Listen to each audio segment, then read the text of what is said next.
Bekugcwele imoto ngaphandle komuzi kaMoya eDube Soweto nonogada bebeqaphe isimo njengoba labakade besebenza naye enhlanganweni National Taxi Alliance bebefika ekhaya ukuzokweseka umndeni. uMoya uchazwe njengomuntu obenombono futhi obelekelela kakhulu embonini yamatekisi. He was always available to all his members that actually needed advice from him, even his subordinates,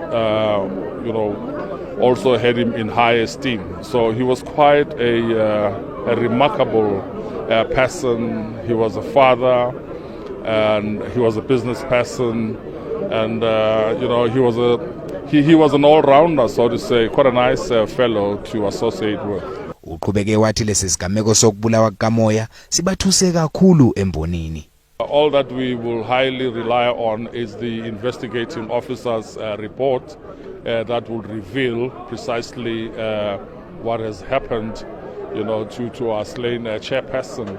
Now, in relation to violence in the taxi industry, it has been somewhat quiet of late.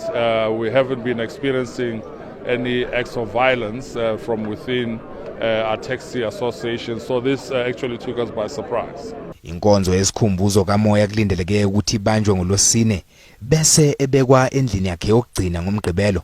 Zombili inkonzo zizobanjelwe eNyuvesi yaseGoli ophikweni lwaseSoweto.